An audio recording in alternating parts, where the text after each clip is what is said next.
The question number 106. In XML, the parameter entities appear in dash file. Option A DTD, option B XSL, option C XML, and the option D is none of the above. For question number 106, option A DTD is the right answer. Why? Because DTD means document type definition. Okay, this is the building block for an XML document. So in XML, the parameter entities always appear in DTD file. So for question number 106, option A DTD is the right answer. Move on to question number 105.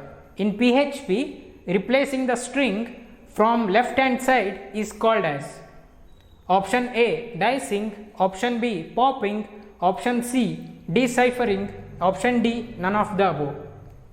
For question number 105, option D none of the above is the right answer. Why? Because in PHP, replacing the string from left hand side is called as leading. Okay, and this leading can be done with the help of function called sub str underscore replace function. With the help of this function, this can be replacing the string can be done. Consider one example. This is the PHP code format. Okay, this is the PHP code format. Inside this PHP, we are writing sub str underscore replace function. Inside this function, we are writing the string, that is DCT 2020, comma, we are writing the 2021, another character, that is replacing character. After that, we are writing the position. Okay, the sub str underscore replace function, it replaces the part of the string with another string. This function replaces the part of the string with another string.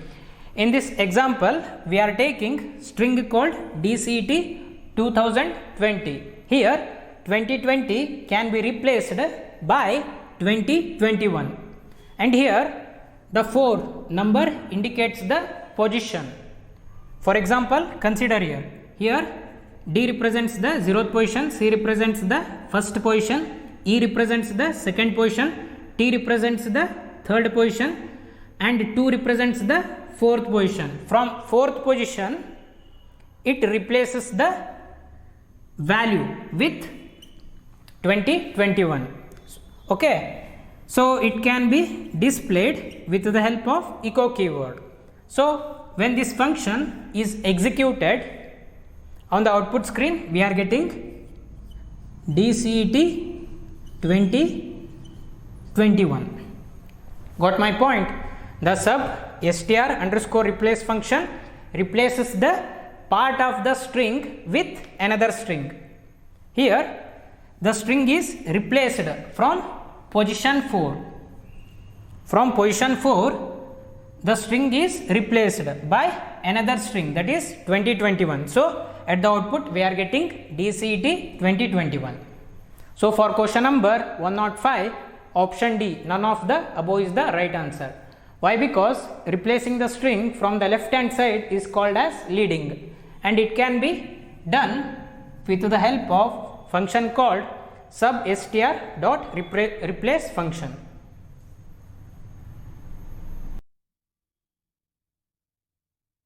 The question number 107. Dash attribute is used to define a new namespace in XML. Option A XMLNS, option B XML namespace, option C XMLNS, and option D is none of the above. For question number 107, option A, that is XMLNS, is the right answer. Why? Because the XMLNS attribute is used to solve the conflict of namespaces when two documents are mixed together. For example, consider two XML documents. This is first XML document named as XML1, and this is another XML document, named it as XML2. Suppose in XML1 document we have table element. Similarly, in XML2 document also we are having table element. When these two documents are mixed together, then there will exist a conflict situation while executing the table elements.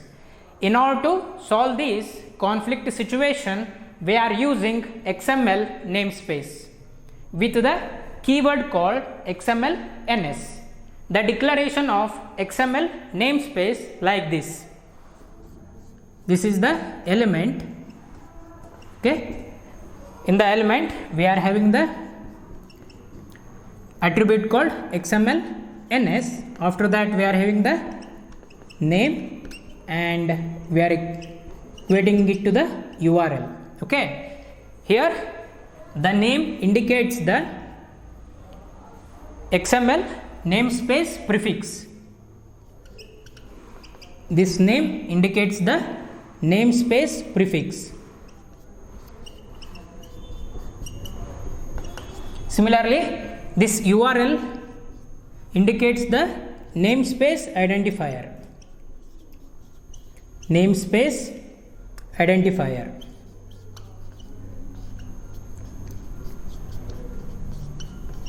This is the declaration of XML namespace.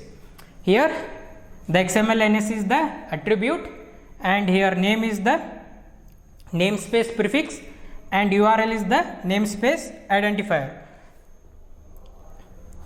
Suppose in XML1 document, if we use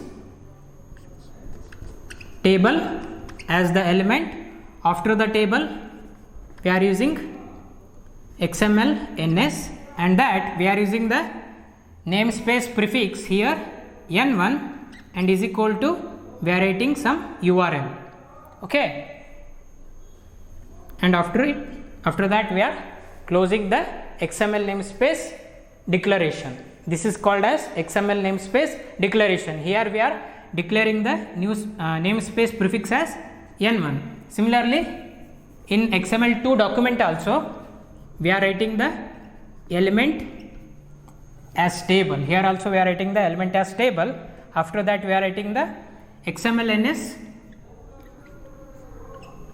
attribute, and after that we are using the namespace prefix. Here we are using the n2 namespace prefix, but in XML1 document we are using the namespace prefix as n1, and after that we are using the namespace identifier, whatever you will return. Okay. Suppose now if we mix XML1 and XML2 document, then we can easily differentiate it. How? By using the namespace prefix. Here we are using the n1 namespace prefix, and here we are using the n2 namespace prefix. So we can easily solve the conflict situation. So for question number 107, option A XML_NS is the right answer.